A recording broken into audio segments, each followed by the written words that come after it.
നമസ്കാരം, മലയാളി വാർത്തയിലേക്ക് സ്വാഗതം. തെരഞ്ഞെടുപ്പ് ചൂട് കൂടുകയാണ്. പൊതുവെ കേരളത്തിൽ ഇപ്പോൾ കഴിഞ്ഞ കുറച്ച് ദിവസങ്ങളായിട്ട് ചൂട് അധികമാണ്.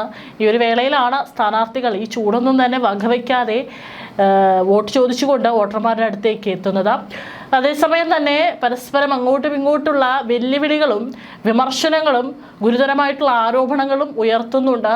പരമാവധി ഏപ്രിൽ 9 വരെ, തെരഞ്ഞെടുപ്പ് വരെ എത്രത്തോളം തങ്ങളുടെ എതിർപക്ഷത്ത് നിൽക്കുന്ന സ്ഥാനാർത്ഥികളെ താറടിക്കാം, അല്ലെങ്കിൽ അവർക്കെതിരെ ജനത്തെ തിരിക്കാം എന്നുള്ളത് തന്നെയാണ് ഓരോ സ്ഥാനാർത്ഥിയും ഒരു പയറ്റുന്നൊരു തന്ത്രം എന്ന് പറയുന്നത്. മുഖ്യമന്ത്രി പിണറായി വിജയനാണെങ്കിൽ അദ്ദേഹത്തിൻ്റെ ചില പരാമർശങ്ങൾ, ഈ കൈവിട്ട ആയുധവും വാവിട്ട വാക്കും തിരിച്ചെടുക്കാൻ സാധിക്കില്ല എന്നത് പറയുന്നത് പോലെയാണ്. അദ്ദേഹത്തിൻ്റെ ചില ചെറ്റ വർത്തമാനം എന്നുള്ളൊരു വാക്ക് അത് വലിയ രീതിയിൽ വിമർശനത്തിനിടയാക്കി. മാധ്യമങ്ങളടക്കം തന്നെ വലിയ രീതിയിലാണ് അത് വാർത്ത കൊടുത്തത്. പിന്നാലെ തന്നെ കഴിഞ്ഞ ദിവസം ഒരു CPM പ്രവർത്തകൻ തന്നെ അദ്ദേഹം പ്രസംഗിക്കുന്നതിനിടെ ഒരു ചോദ്യം എന്ന് പറഞ്ഞ് എഴുന്നേറ്റ് നിന്ന് ചോദിക്കാൻ നിന്നപ്പോൾ അതൊക്കെ വീട്ടിൽ പോയി ചോദിക്കുക എന്ന് പറഞ്ഞ് അദ്ദേഹത്തിൻ്റെ ആ ഒരു ധാർഷ്ട്യവും അതൊക്കെ തന്നെയാണ് ഇപ്പോൾ പിണറായി വിജയനെ സംബന്ധിച്ച് അദ്ദേഹത്തിന് നേരെ ഉയരുന്ന ഒരു ഗുരുതരമായിട്ടുള്ള ആരോപണങ്ങൾ. തീർത്തും അത് പ്രചാരണ വേളയിലടക്കം പ്രതിപക്ഷം ആയുധമാക്കുമെന്നുള്ള കാര്യത്തിൽ സംശയമില്ല. അതേസമയം തന്നെ BJP സംസ്ഥാന അധ്യക്ഷനായിട്ടുള്ള നേമത്തെ NDA സ്ഥാനാർത്ഥി കൂടിയായിട്ടുള്ള രാജീവ് ചന്ദ്രശേഖരനെ സംബന്ധിച്ച് അദ്ദേഹത്തിൻ്റെ സ്വത്ത് വിവരങ്ങളെ സംബന്ധിച്ചിട്ടുള്ള ചില ഗുരുതരമായിട്ടുള്ള ആരോപണങ്ങളാണ് ഇപ്പോൾ നിലവിൽ അദ്ദേഹത്തിന് നേരെ ഉയർന്നു നിൽക്കുന്നത്. മറ്റൊന്നുമല്ല, സാധാരണ തെരഞ്ഞെടുപ്പ് സമയമാകുമ്പോൾ ഈ സ്ഥാനാർത്ഥികളെല്ലാം തന്നെ അവരുടെ നാമനിർദ്ദേശ പത്രിക സമർപ്പിക്കുമ്പോൾ സത്യവാങ്മൂലത്തിൽ അവരുടെ സ്വത്ത് വിവരങ്ങൾ അത് കൃത്യമായിട്ട് പറയണം. അങ്ങനെ ഇപ്പോൾ രാജീവ് ചന്ദ്രശേഖർ സമർപ്പിച്ചിട്ടുള്ള സത്യവാങ്മൂലത്തിൽ സ്വത്ത് വിവരങ്ങൾ മറച്ചുവെച്ചുവെന്ന ആരോപണമാണ് ഇപ്പോൾ കോൺഗ്രസ് ഉന്നയിക്കുന്നത്. അതായത് ബാംഗ്ലൂരിലെ കോറമംഗലയിൽ 49,000 ചതുരശ്ര അടിയുള്ള കൊട്ടാരത്തിന്റെ വിവരങ്ങൾ മറച്ചുവെച്ചുവെന്നാണ് കോൺഗ്രസ് എക്സ് പ്ലാറ്റ്ഫോമിൽ ആരോപിച്ചിരിക്കുന്നത്. രാജ്യത്തെ തന്നെ ഏറ്റവും വിലയേറിയ പ്രദേശത്താണ് ഈ 1.5 ഏക്കർ ഭൂമി. ചതുരശ്ര അടിക്ക് 35,000 രൂപ മുതൽ 50,000 രൂപ വരെയാണ് ഇവിടെ വില. ഭൂമിയുടെ വില മാത്രം 200 കോടി വരും.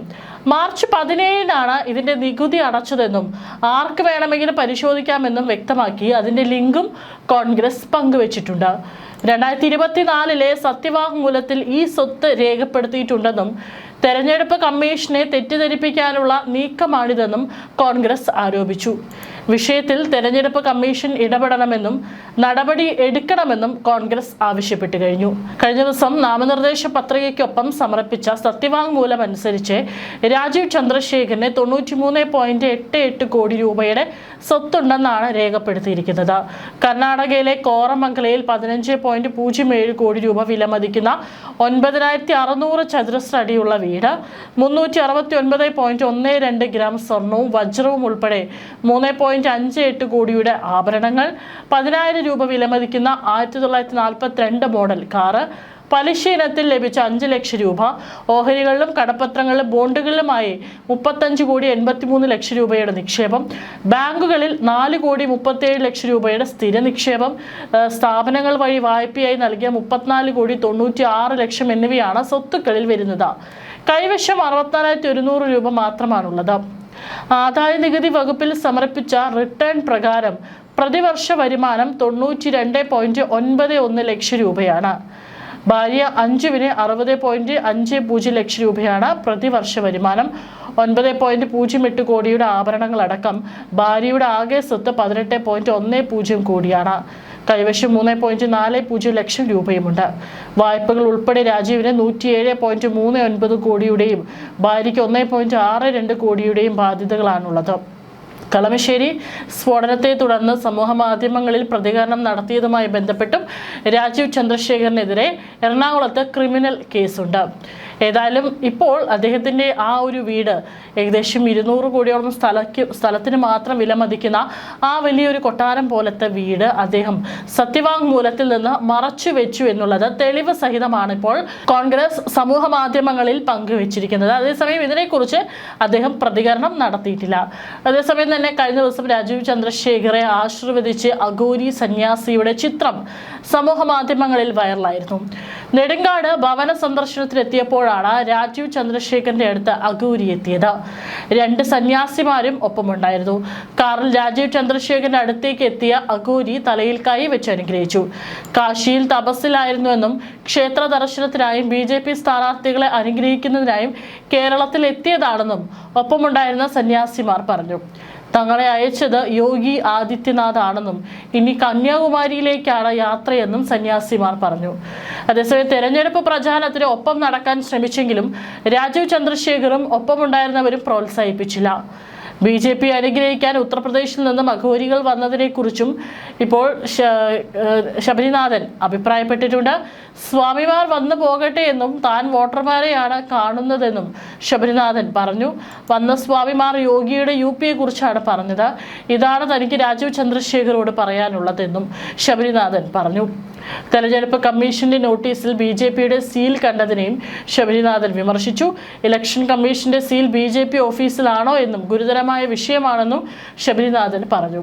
CPM BJP ഡീൽ എന്ന കോൺഗ്രസ് ആരോപണത്തെ തള്ളി BJP സംസ്ഥാന അധ്യക്ഷൻ രാജീവ് ചന്ദ്രശേഖർ എത്തിയിട്ടുണ്ട്.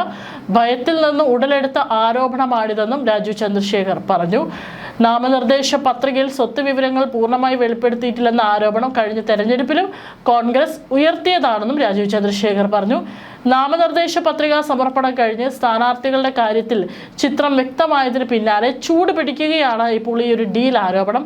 പാലക്കാട്, മഞ്ചേശ്വരം, കാസർഗോഡ്, റാന്നി, കോന്നി മണ്ഡലങ്ങളിൽ CPM BJP ഡീൽ എന്നാണ് VD സതീശന്റെ ആരോപണം. കോൺഗ്രസിനെ പരാജയപ്പെടുത്താൻ സംയുക്ത നീക്കമെന്ന പ്രതിപക്ഷ നേതാവിന്റെ ആരോപണം കോൺഗ്രസ് നേതാക്കളെല്ലാം ഏറ്റെടുത്തു. ഇതോടെ ഡീൽ ഓർ നോ ഡീൽ എന്ന ഈ തെരഞ്ഞെടുപ്പിലെ ചൂടേറിയ വിവാദമാവുകയാണ്. പാലക്കാട് ദുർബലനായ സ്ഥാനാർത്ഥിയെ CPM നിർത്തിയത് എന്നതാണ് സതീശൻ ആദ്യം ചൂണ്ടിക്കാട്ടിയത്. തൃശൂരിൽ പൂരം കലക്കി BJPക്ക് അനുകൂല സാഹചര്യം ഒരുക്കിയതുപോലെയുള്ള തന്ത്രം CPM പയറ്റുന്നെന്നാണ് കോൺഗ്രസ് പറയുന്നത്. ശബരിമലയുടെ സ്വാധീന മേഖലയായ റാന്നിയിൽ 2020യും കോന്നിയിൽ BDJSുമാണ് മത്സരിക്കുന്നത്. ഇതും ഡീലിന്റെ ഭാഗമാണെന്നാണ് ആരോപണം. ഏതായാലും തെരഞ്ഞെടുപ്പ് അടുക്കുന്നു, ചൂട് കൂടുന്നു. ഇത്തരത്തിലുള്ള ആരോപണങ്ങൾ പരസ്പരം അങ്ങോട്ടും ഇങ്ങോട്ടും വീണ്ടും ആരോപിച്ചുകൊണ്ടാണ് സ്ഥാനാർത്ഥികൾ പ്രചാരണ ചൂടിലേക്ക് കടന്നിരിക്കുന്നത്.